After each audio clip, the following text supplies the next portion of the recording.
It's 3 in the morning, your eyes are open, you're staring at the ceiling wide awake, and you have no idea why. Nothing woke you. You're not in pain, you're just on. And now the worrying starts.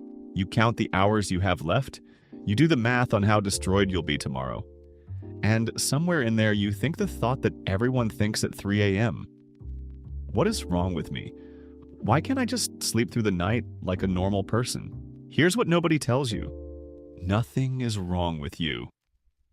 You're waking up at 3 in the morning because that is exactly what your body was built to do. The 8 solid hours you're chasing, the perfect unbroken block of sleep you feel like a failure for missing, your ancestors never had it. Not once. Not for 2 million years. You are failing at something humans were never designed to do in the first place. And to understand what your sleep is actually supposed to look like, we have to go back. Way back. To a time when closing your eyes was the most dangerous thing you did all day. Because think about what sleep really is. For 8 hours, you are unconscious. You can't see. You can't hear properly. You can't run. You can't fight. In a world full of leopards, hyenas, and rival humans, you are lying on the ground, completely helpless in the dark, for a third of your life. Evolution should have deleted sleep. It's the single most vulnerable thing an animal can do, but it didn't delete it. Instead, it did something much cleverer. It made sleep safe. In 2017, an anthropologist named David Samson did something nobody had done before. He went to Tanzania, to the Hadza, one of the last hunter-gatherer groups on Earth, people who still sleep the way humans slept for most of our history. No mattresses, no walls, no locks. Just a group on the ground, under the open sky. And he strapped activity monitors to them and recorded exactly who was asleep and who was awake all night for 20 days. And what he found is one of my favorite facts in all of science. Across all of those nights, more than 200 hours of sleep, do you know how long the entire group was asleep at the same time? 18 minutes total. Not 18 minutes a night. 18 minutes across the whole study. For 99.8% of the night, somebody in that camp was awake. Think about what that means. There was always a guard. Always. Every single night for the entire history of your species, somebody was up. And nobody organized it. No one took shifts. There was no rota, no volunteers, no one drawing straws for the night watch. It happened automatically. And when Samson looked at why, he found the mechanism hiding in plain sight, in something you already know about yourself, chronotypes. Whether you're a night owl or an early bird, we treat this like a personality quirk, or worse, like a character flaw. But in the Hadza, chronotype was driven by age. The young adults were owls. They stayed up late, talking by the fire, which also happens to be when courtship happens. And the older members were larks. They went to sleep early, and they woke up before dawn, sleeping lightly and poorly, the way older people everywhere do. Now stack those two groups on top of each other, and look at what you get. The young stay up until 2. The old wake up at 4. The overlap covers the entire night. The tribe has a 24-hour security system, and it costs nothing. And nobody has to agree to it because it's built into the biology of a group that contains different ages. So your teenage nephew who cannot fall asleep before 2 a.m. isn't lazy. Your grandfather who's wide awake at 5 isn't strange. They're both doing their shift. And you, lying there at 3 in the morning, listening to every creak in the house, unable to switch your brain off, are doing yours. You're not broken. You are the night watch. But there's a second half to this, and it's even stranger. Because the 8-hour block itself, that thing you're failing at is not natural either.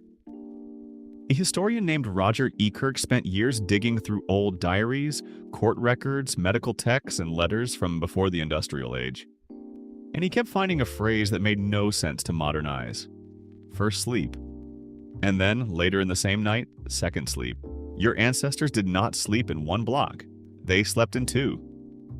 They'd go down not long after dark, sleep for a few hours, and then wake up in the middle of the night. And here's the part I love. They didn't panic. They didn't lie there calculating how tired they'd be. The wakeful hour was just a normal part of the night. People prayed. They talked quietly. They tended the fire. They visited neighbors. They had sex. And then, when they were ready, they went back down for their second sleep, until morning. So where did the 8-hour block come from? The Industrial Revolution. Artificial light pushed bedtime later and later. Factories demanded that workers show up at a fixed hour, rested and efficient. The night got compressed into one tight, scheduled slot, and the old rhythm was squeezed out and forgotten. Ekirch's point is blunt. Consolidated 8-hour sleep is not the natural human pattern. It's a modern invention. It's barely 200 years old, and you are measuring yourself against it as if it were law. So now put the two pieces together and look at your 3 a.m. again. Your body wants to wake in the middle of the night, because for hundreds of thousands of years, that's what the night was. 2 sleeps with a quiet gap between them. And your brain is scanning the dark because for hundreds of thousands of years, someone always had to. Your sleep isn't malfunctioning.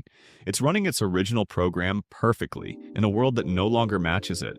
And the modern world makes it so much worse.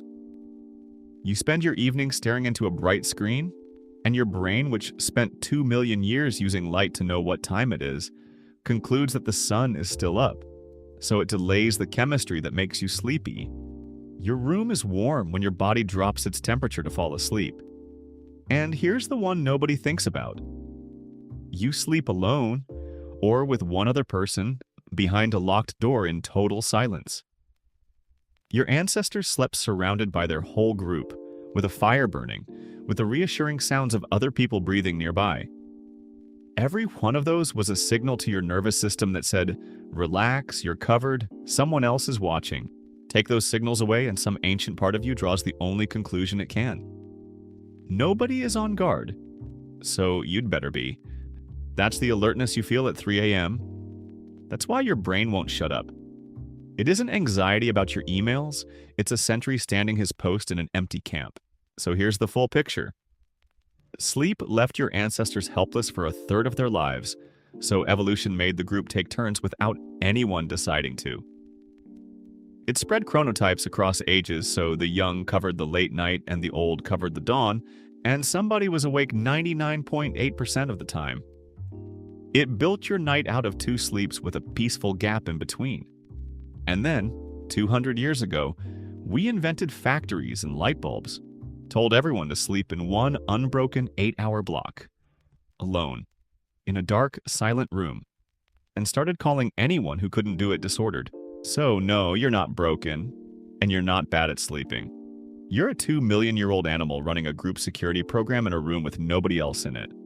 The next time you find yourself awake at 3 in the morning, staring at the ceiling, try this instead of panicking. That's not insomnia, that's your shift. Your ancestors would have used that hour to poke the fire and watch the dark. You're just doing it with better bedding and nothing left to guard. If you want to dig deeper into any of this, all the research is linked down in the description.